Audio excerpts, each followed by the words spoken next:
Okay, next question है question number 35 and we are about to solve the part A. So question में दिया है the angle of elevation of an airborne helicopter from a point A on the ground is 45 degree. तो हम मान लेते हैं let this अब एक point से on the ground जो angle of elevation है हेलीकॉप्टर का हम मान लेते हैं this is the position of the helicopter is the point on the ground और वो है 45 डिग्री. अब let this be the ground. तो अभी जो एंगल ऑफ एलिवेशन है वो है 45 डिग्री. फिर नेक्स्ट आपको दिया after flight of 15 seconds the angle of elevation of the helicopter changes to 30 degree और हेलीकॉप्टर फ्लाई कर रहा है at a constant height of 2000 metre. तो लेट्स से अब हेलीकॉप्टर पहुंच गया कांस्टेंट हाइट पे फ्लाई कर रहा है, पहुंच गया यहाँ पे और अब इसके साथ जो एंगल ऑफ एलिवेशन है दैट इज 30 डिग्री. अब एंगल ऑफ एलिवेशन जो है वो 30 डिग्री. तो और हेलीकॉप्टर फ्लाई कर रहा है कांस्टेंट हाइट पे, ये हाइट जो है वो कांस्टेंट दिस हाइट. तो हाइट है 2000 मीटर और आपको फाइंड आउट करना है find the speed of the helicopter. तो स्पीड के लिए टाइम आपको दिया है, आपको फाइंड आउट करनी है distance travel by the helicopter. तो distance travel by the helicopter let हम मान लेते हैं कि जो पॉइंट ऑन द ग्राउंड है वो है ए. हेलीकॉप्टर पहले था बी पे, फिर 15 सेकंड के बाद आ गया डी पे. ये जो डिस्टेंस है दिस इज 2000 मीटर. 2000 मीटर है, कांस्टेंट हाइट है 2000 मीटर. ओके, सो ये बन जाएगा रफ स्केच. अब आपको फाइंड आउट करना है टाइम. आपको है time travel taken by the helicopter to travel go from B to D 15 seconds. आपको फाइंड आउट करना है बी डी. ओके, सबसे पहले हम लेते हैं ट्राई एंगल. इस पॉइंट को ले लेते हैं let's see A B C D E and F. तो मैंने ले लिया इन राइट एंगल ट्राइंगल, मैंने ले लिया A B F. A B F मैंने लगाया 10. 10 45 हो जाएगा B F by A F. तो 1 is equal to B F by A F. Cross multiply किया तो बी एफ हो जाएगा इक्वल टू ए एफ. तो B F is equal to A F. ये आ जाएगा. दूसरा जो राइट एंगल ट्राइंगल है यहाँ पे जिसमें 30 डिग्री हमने लेना है, कंसिडर करना है ट्राइंगल एडी. तो इसमें हो गया 10 30. अब यहाँ पे जो बी एफ है वो है 2000. इसका मतलब ए एफ बी हो गया आपका 2000 मीटर. आपको ये दिया हुआ है बी एफ जो कांस्टेंट हाइट है दैट इज 2000 मीटर. और जो डी ई है वो भी कांस्टेंट हाइट है 2000 मीटर. आपको जो फाइंड आउट करना है वो फाइंड आउट करना है B D. B D question mark. Okay, अब ये ट्रायंगल एरिया 10 30 हो जाएगा डी ई बाई ए ई. 10 30 है 1 बाय डी ई है 2000. ए ई हो जाएगा A F plus F E. तो 1/√3 is equal to 2000 A F. A F है 2000 plus F E. Cross multiply किया तो आपको मिलेगा 2000 plus F E is equal to 2000 root. तो F E is equal to 2000√3 minus 2000. So F E आ जाएगा 2000, आपने कॉमन लिया तो दैट इज √3 - 1 मीटर. अब इस फिगर में जो एफ ई है that is equal to B D. F E ही बी डी के इक्वल है. तो बी डी भी F E is equal to B D के इक्वल है that is equal to 2000 into √3 minus 1 metre है distance travelled by the helicopter. अब इस क्वेश्चन में आपको दे रखा है √3 की वैल्यू है 1.732. सो √3 की वैल्यू यहाँ डाल देते हैं. This is 1.732 minus 1 metre. So 2000 into this is 0.732.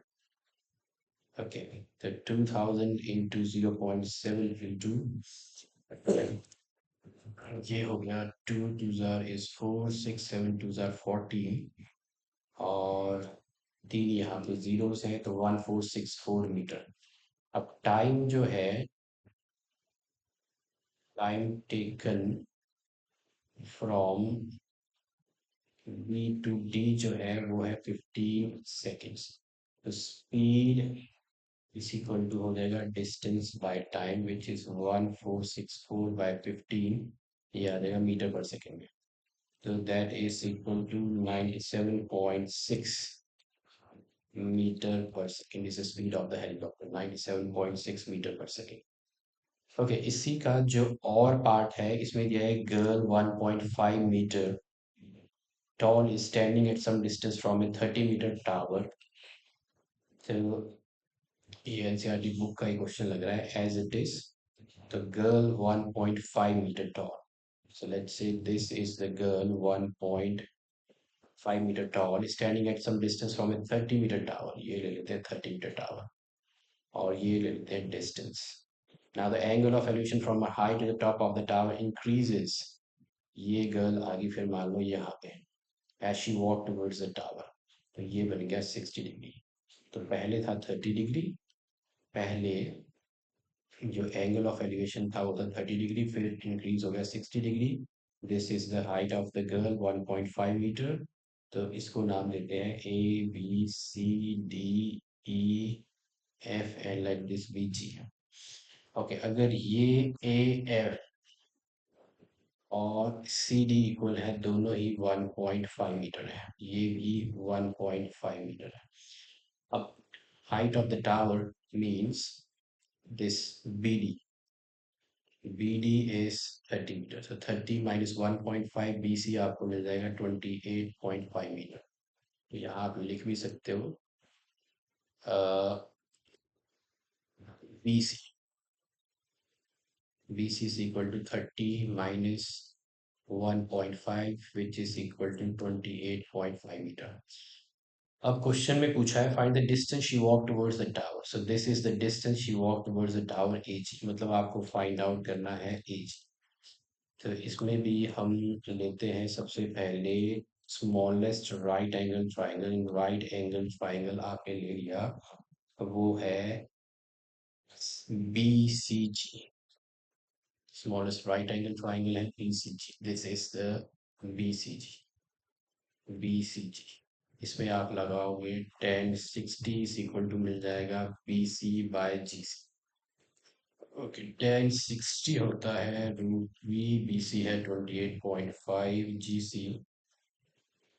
तो GC हो जाएगा 28.5/√3। लेट्स रैशनलाइज दिस, तो ये हो गया 28.5/√3 डिवाइड बाय 3, तो 3 9 27.5, तो GC हो गया 9.5/√3 मीटर। ओके, अब लेते हैं बड़ा वाला right angle triangle. In right angle triangle है ABC, ये छोटा वाला हो गया, तो इसमें लगाएंगे फिर से 10 10 30 इज इक्वल टू हो जाएगा BC/AC। Now 10 30 is 1/√3, BC is 28.5, BC है 28.5, और AC को आप लिख सकते हो AG+GC, 1/√3 is equal to 28.5। AG आपको फाइंड आउट करना है, GC है 9.5/√3, क्रॉस मल्टीप्लाई करेंगे, तो दिस इज AG+9.5/√3 इज इक्वल टू 28.5/√3। तो AG इज इक्वल टू हो जाएगा 28.5/√3 minus 9.5/√3, so AG is equal to 28 minus 18 में से 9 के 9, 19√3 metre is the distance she walked towards the building। तो अब इस क्वेश्चन में √3 की वैल्यू नहीं दे रखी है इस बारे में, तो we will keep it as it is, और यहाँ पे लिख देंगे डिस्टेंस she walked towards